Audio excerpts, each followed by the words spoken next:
being told that, we're going to have to be out and have nowhere to go. Lisa Antich and her family have lived in this home in Southeast Portland for about 10 years. Out of the blue, their landlord sold it to an out-of-state buyer. It was heart-wrenching. My biggest fear is we're going to end up sleeping in my car. And how am I going to tell my child that? That's my biggest fear.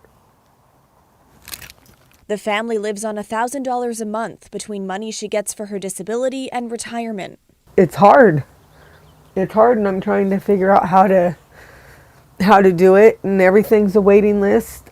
And they don't have time to wait. We're out of days. We're on borrowed time. I was supposed to be out since the 30th of last month. She can't find an apartment in her budget and has had no luck getting a housing voucher. A lot of them wouldn't even help us until we're in the car. Yeah. And then a lot of them won't help us because I'm not addicted to drugs and I don't drink alcohol. She's afraid of what life on the streets would be like. I am terrified. I'm terrified. My uncle was just killed on 136th, walking down the street. It was on the news just like a couple weeks ago. Their plan? To sleep in the car, since a motel room is too expensive.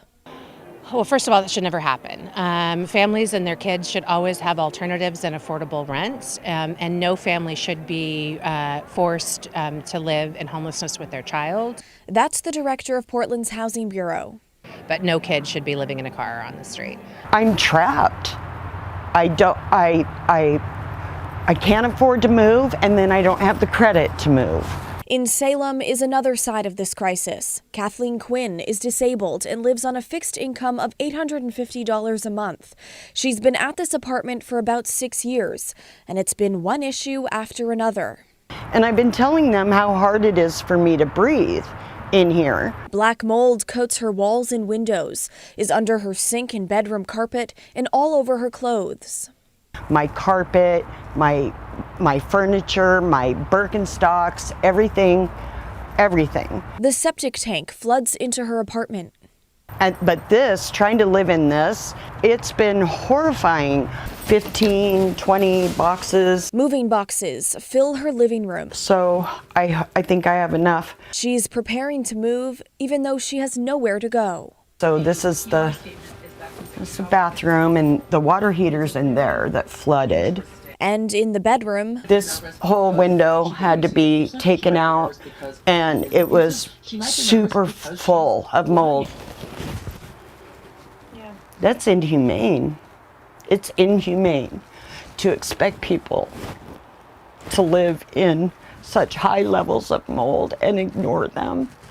And just like Lisa, she's tried calling people for help, but gets nowhere. We don't know where we're going to go. We don't know what we're going to do. We don't know where we're going to be. Now, I reached out to Kathleen's property manager and I just heard back from them. They say they do take concerns like hers very seriously and have worked with her to address the issues she faces. But when I talked with the director of Portland's housing, she said families in these positions should contact the Joint Office of Homeless Services or the Portland Housing Bureau, since there are transitional housing options to keep children and families off the streets. Blair, this is such an important glimpse into what so many people in our community are going through right now. And affordable housing units actually just opened up this week, and more are on the way. Is that right? That's right. I mean, in Portland alone, there are 936 new affordable homes opening for families, and more than 4,000 units of affordable housing are on the way. Blair, thanks so much for that update.